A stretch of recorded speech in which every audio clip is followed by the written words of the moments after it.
Alright.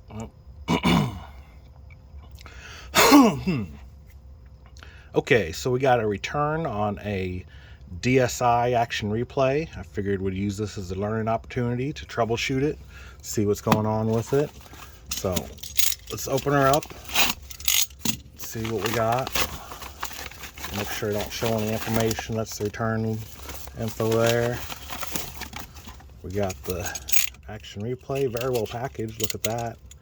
Nice little cardboard homemade box there. That's great. Get her out of there all the way. Very well packaged. Look at that. Got a whole layer of bubble wrap on it. Do that carefully. Alright, here we go.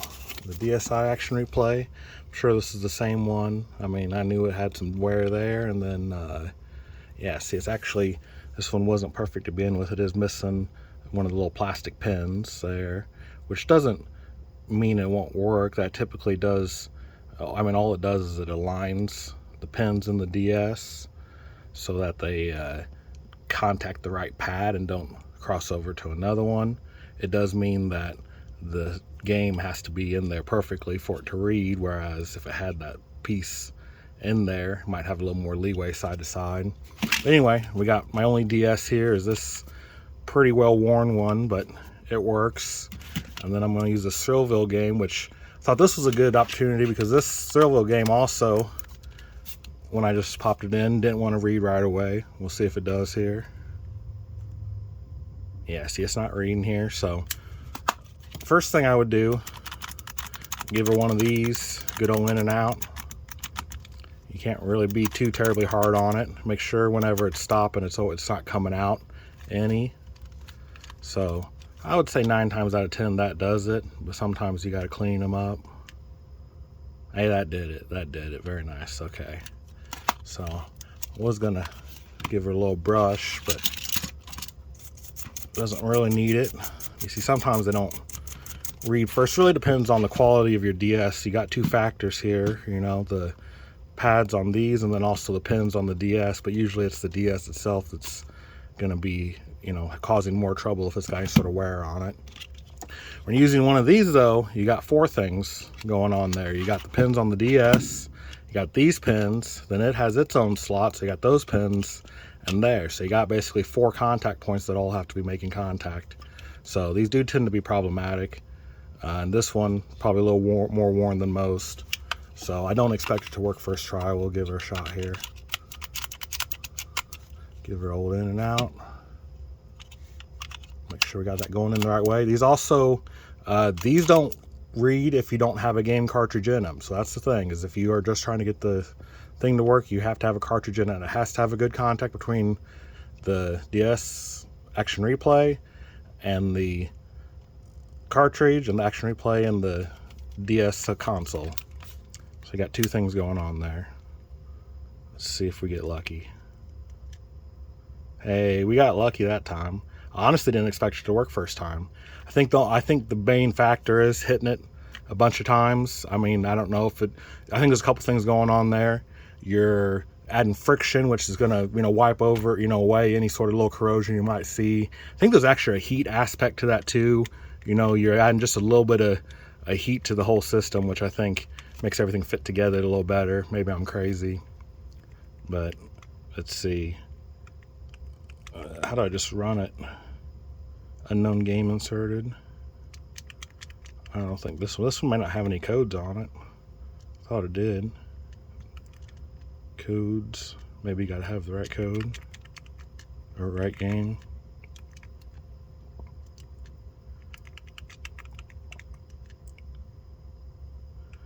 Use SD card first.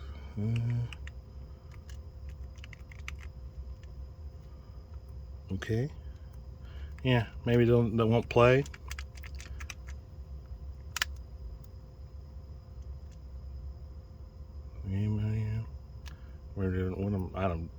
I'm not that familiar with these. I really don't know what I'm doing.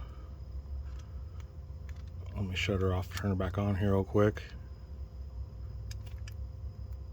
that is something I forgot to mention too, is that on the DS, it has to have a good read on the system before you turn the system on. On the DSi, you can pop the game in while the system's on. You cannot do that on the regular DS. And I'm not sure about these, because you notice this completely bypasses the boot screen on the DS. So that might be a factor on the DSi. I don't have a DSi to test this on. It might behave differently on a DSi, but I'm thinking maybe because it boots to the, has some interaction with the firmware or replaces the firmware, it seems like you might have to have that connection on the DSi too, whereas normally on the game you don't. Do want to try something here real quick. Pop the game out, and I believe it shouldn't do anything. Oh, I was totally mistaken. It reads it right away. Okay. Now, you don't need to have the game in to read it. I might be different versions of... I was mainly thinking of the Game Boy Advance, Game Boy, Game Sharks action replays, which you for sure do have to have the game in. I suppose these don't work the same way. It is reading it. Try one more time, grab a game that would normally be supported. See if I got a Mario Kart or something over here.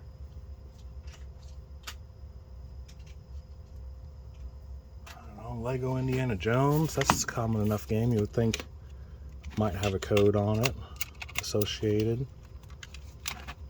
Definitely not supposed to do that.